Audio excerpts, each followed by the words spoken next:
大家好，我是亮。不知不觉我们在新加坡都差不多超过10年了。我们大概是从上大学的时候到现在就差不多10年了啦。新加坡是一个很有特色的地方。今天我们和大家分享5个新加坡的特点。第一，你知道新加坡是不可以卖口香糖？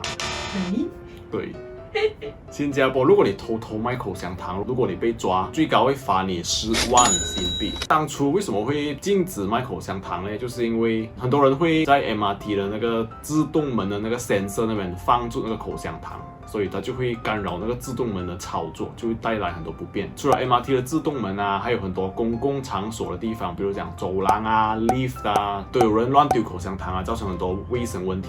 可是，如果你是卖医疗用途的口香糖，比如说 nicotine gum 那些拿来帮助戒烟的口香糖的话，这个还是可以卖的。自从有了这个 ban of 口香糖过后呢，新加坡就变得很干净。不信的话，你看，比如说马来西亚或者是其他国家的一些电影院啊，或者是 lift 啊，可能地上啊会有很多那些口香糖的印，然后这些要清除这些口香糖的印呢，也是很麻烦的，也是一笔费用。第二就是用车证。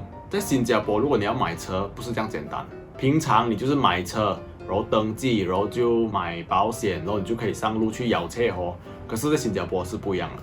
你在买车之前，你要先买用车证。用车证就是你可以拥有汽车的这个权利，英文叫做 Certificate of Entitlement， 简称叫 COE。那它的价钱呢，每一年是不一样的，然后它也是有分各种类别啊，就是配合那个车的马力。大概来讲，今年的用车证，如果一个普通的轿车的话，它大概是3万新币，3万新币呢就差不多是9万马币哦。买这个用车证就相当于在马来西亚你就可以买一架 Toyota Hilux， 而且这个用车证只可以打鼾10年。10年过后，一的你就还钱要 renew 这个用车证，不然的话你就要 scrap 掉你的车。所以在新加坡，如果你要买车，这个门槛还是很高一下。不过这个也是政府的一个政策啦，因为我们想一下，新加坡这样小嘛，人又这样多。所以，如果每一个人都很容易可以拥有一架车的话，那真的是塞车塞到爆，它会比加拿大或者是 KL 更严重很多倍。另一方面，也就是说明新加坡其实是不需要买车的，因为新加坡的交通工具其实是很方便的。比如说，我们如果是坐巴士、坐 MRT， 可以到达新加坡大部分的地方。不过对我本身来讲，我还是蛮喜欢驾车的感觉，因为从小我们在马来西亚都是有驾车嘛，我们去哪里就是上车走哦，然后你的东西书包全部就丢在车了嘛，或者是坐 MRT， 你要背住那个 bag， 然后你去打球，你要球拍要放后面，还要换好球鞋，然后就走，要坐 MRT， 然后你打完球过后全身是湿，如果那边不可以给你冲凉，你就要换衣服，黏这样就坐 MRT 回家，很久嘛。我平时打球，我坐车大概15分钟我就到球场啊。可是驾车也有驾车的麻烦啊。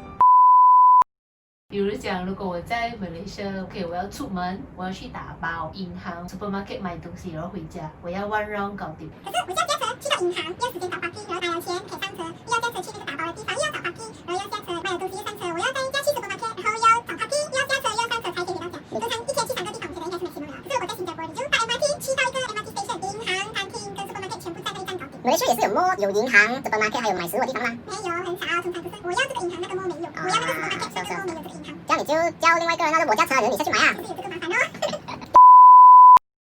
第三就是 chop seat。OK， 你在新加坡呢，如果你去 food court， 然后你看到那个桌子没有人了，可是上面有很多 T 恤，那个 T 恤跟那个位置放的是一样的，在一个位置有一个 T 恤，一个位置一个 T 恤这样子。然后你就不要去以为我新加坡的 food court 是有 free T 恤的哦，我们就可以吃完就用那个 T 恤，不是。如果你坐下来的话，人家会过来。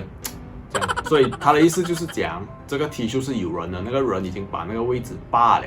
可是不一定是 T 恤啦，你可以用卡、名片啊、水壶都可以啦。我本身我就会放我的书包，我简直把我的书包放在那个位置，然后我就去买饭吃了啦。通常我都不会太担心我的书包回来过后会不见了。第一是因为这里的治安还算不错，第二是我买饭的时间也是很快啊。然后我还看到夸张的是有人放手机在那边，我那时候就想，如果我一手就拿那个手机，然后我就跑，他应该抓不到我。可是其实这个我们等一下讲。第四，新加坡的水龙头的自来水是可以直接拿来喝的。OK， 这个东西我的妈妈一直跟我讲，不要喝啦，买一个滤水器啦。在新加坡，不管是5星级酒店，还是 food court， 还是你自己家的水龙头的水呢，都是可以拿来自己喝的。政府每年都会在 monitor 这个水的质量，它是符合 WHO 的 guideline 的。新加坡会把雨水啊，还有人们生活中用过的这些废水啊，把它掺在一起，然后用专业的技术回收循环，这个就会形成新加坡独有的新生水。然后把这些新生水和自来水结合，在水厂加工过后呢，就可以输送给每一家每一户，就成了我们可以饮用的自来水啦。然后你们一定会问，耶，这样不是很给力？对，我也是这样想的。所以我们家其实还是有过滤器的。过滤器每用一段时间，我们就要换那个芯嘛，或者是洗那个芯。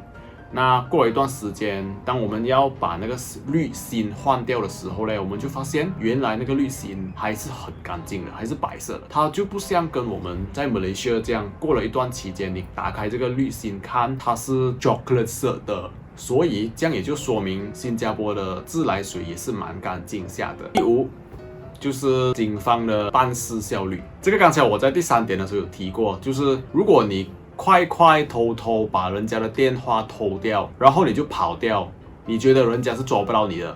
不对，会抓到你的。因为几年前我们的家进贼了，当时候我们在大扫除，很累啊，搬进搬出啊，到晚上大家都以为对方已经锁了门，可是其实那个门只是关住，我们就去睡觉哦。那第2天早上我一起来，本来我的电话是放在客厅了，然后我就发现我找不到，打电话过去也是打不通，客厅也是放着我的钱包，钱包里面的钱也是不见了。这时候我们就怀疑家里进贼了，然后我们就去报警。然后你猜一下，总共有几个警察来我们家？10个。我们也是被吓到，10个里面包括有几个是穿制服的警察，有几个是便衣警察，有几个像是法警先锋这样，就是来收集指纹啊这样子的，所以很酷，有没有？当时警察有问我们很多问题，然后他也是有拿我的 Apple ID 做 tracing 这样子。我当时其实有点不好意思，因为我只是不见一个手机，还有钱包里面的几块钱，然后就好像劳师动众，有很多警察来帮我们破案。不过这样也让我们觉得很安心，因为大家看起来都好像很注重这个案子。为什么我会讲效率很快呢？就是因为当天早上我们就报警，对不对？5分钟之内第一批警察就来了，这个是其中一个效率快。那我们是当天早上报警的嘛？我们晚上睡觉睡到一半的时候，警察竟然打电话给我的老婆，要跟我讲电话找到了。所以从报案到找到电话，没有用超过24个小时。这个真的是 impress 到我们。从此我们看到新加坡的警察都要向他致敬。夸张。好了，以上就是新加坡的5个特点。如果还有新加坡的特点，你觉得我没有讲到的话，欢迎留言在下面。我们下期见，拜拜。不知不觉，是 Jessie 姐。